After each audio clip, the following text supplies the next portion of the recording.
маҷмӯи варзиши X-Fit шаҳри Душанбе ҳамакнун бо толори нав барои алоқамандони намуди шамшербозӣ ҷалби варзишгаронро ба худ зиёд мекунад ва дар рушди ин намуди олимпӣ дар Тоҷикистон заминаи боэътимод хоҳад гузошт. Толори наву замонавӣ ки бо ташаббуси варзишгари бомаҳорати кишвар дар риштаи шамшербозӣ Оксана Бакаева ва дастгирии Федератсияи шамшербозии Ҷумҳурии Тоҷикистон ба истифода дода шуд, алоқамандони зиёди ин намудро аз гӯшаву канори кишвар ба ҳам овард. Толори мазкур ягона мактабе дар Тоҷикистон мебошад ки иборат аз муосиртарин таҷҳизоти варзишӣ барои машғул шудан ба шамшербозӣ ба шумор рафта, он имконият медиҳад то мактаби хубе барои рушди варзиши шамшербозӣ дар кишвар гардад. Все сегодня, которые приехали на это торжество открытие, видели, что какой презентация идет. И благодаря этой презентации все видели, что как развиваться будет в будущем этот вид спорта в Таджикистане. Сейчас очень много желающих появилось. После того, как у нас был член исполкома Федерации Азим Якубович, который открыл сайт этому виду спорта. Сейчас наш сайт самый популярный среди сайтов, которые на территории Центральной Азии. Поэтому мы благодарны руководству Республики Таджикистан. Особенно большой вклад в развитие спорта.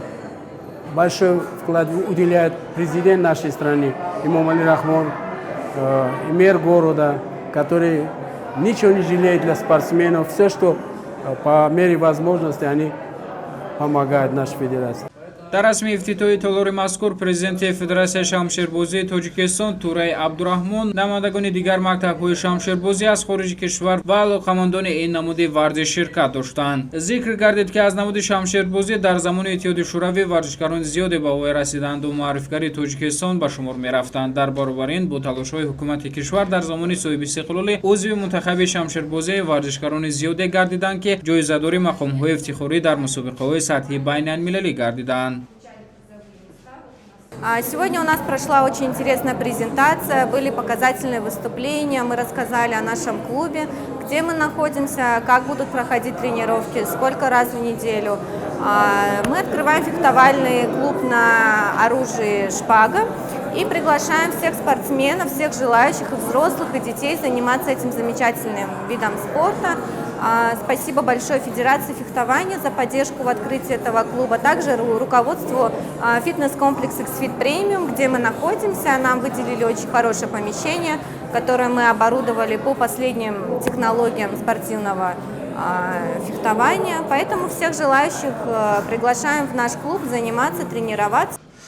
баъдан дар ҳузури меҳмонон як рақобати санҷишӣ баргузор гардид, то онҳо дар ин бора маълумоти бештар пайдо кунанд. аз ҷумла роҳрави махсусе, ки дар он шамшербозон бо ҳам нерӯ месанҷанд, бо дарозии 20 метр ва паҳноии 1 метру 20 сантиметр таркиб ёфтааст. вақте варзишгар рӯи роҳрав меборад, либоси махсусро дар бар мекунад, ки шамшер ба ӯ ҷароҳат нарасонад. хусусияти дигари роҳрав дар он аст, ки варзишгарон ба шамшер ва либоси худ ноқилиро пайваст месозанд, то дар ҳолати ба шамшербоз наю ба шамшер ё роҳрави оҳанин расидани зарба ё худ ҳангоми берун аз роҳрав қарор гирифтани варзишгаро зарба задани ӯ ба ҳариф имтиёзҳои ӯ дар тахтаи электронӣ ба инобат гирифта намешавад. ба ғайр аз ин тамоми ишораи доварон бо забони фаронсавӣ сурат мегирад. аз ташаббуси мазкур Федератсияи шамшербозии Тоҷикистон ва варзишгарони ин ҷода хушҳолӣ намуда эброз доштанд, ки ҳама талошро хоҳанд кард то дар рушди ин варзиш замина гузошта муаррифгари Тоҷикистон дар арсаи ҷаҳонӣ гарданд.